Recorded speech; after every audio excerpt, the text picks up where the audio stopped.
ඔබ කොහේ කොතන හරි පාලම් වලට ගිහිල්ලා ඇති. නමුත් ඔබ ලෝකේ භයානක පාලම් වලට ගිහිල්ලා නැහැ. අපි දෙවැනි පාලම් පහ ගැන කතා කරමු.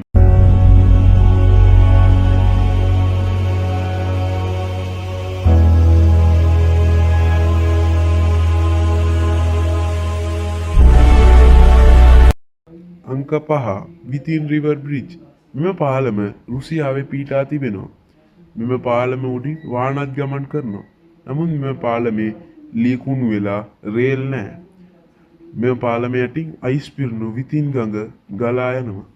මෙම පාලමේ උෂ්ණත්වය සෙල්සියස් අංශ ඍණ 40ක් දක්වා පාත මට්ටම පවතිනවා. ඔබටත් මෙම පාලමක යාමට තිබුණොත් ඔබේ අත්දැකීම කෙසේදැයි අපට මැසේජ් එකක් දමන්න. අංක 4 අල්ගුයිල මිදි පාලම. මෝන්ක් අඩි 12600ක් උස මෝන්ක් බ්ලාන්ක් කඳු වැටියේ පොඩි පාලමක්.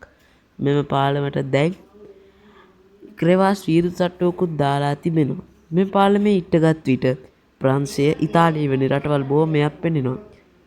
වර්තමාන වන විට කේබල් දමා ඒ ඔස්සේ ගමන් කිරීමට මෙම පාලමේ හැකියාව තිබෙනවා.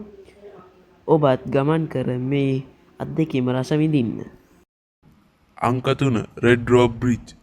උතුරු අයර්ලන්තයේ පිහිටා ඇති මෙම පාලම අඩි 98ක් උස අඩි 8ක් දිග ලනු පාලමකි. යට රාරුගල් කැළඹුණු මූද නිසා නිතරම උල්ලඟට එල්ලෙනවා. අවුරුද්දකට ලක්ෂ 4ක් පමණ එනවා. බය වෙලා ආපහු යන්න බැරි වුණ අය බෝට්ටුවෙන් ගෙනිනවා. අංක 2 ට්‍රිප්ට් සබ්ස්ටේෂන් බ්‍රිජ්. ශ්‍රී ලංකාවේ පිහිටා ඇති මෙම පාලම අල්ප්ස් වල දිගම පදික එල්ලෙන පාලම. අඩි 558ක් දිග අඩි 328ක් උස ට්‍රිස්ට් ග්ලැසිරයේ උඩ උළඟට හොල්ලනවා. නේපාලයේ ලනු 3ක පාලම් ආදර්ශයට හැදුවේ 2019 අලුත් කරා. ඒත් තාම බයයි. අංක 1 උස්සනි හංගින් බ්‍රිජ්.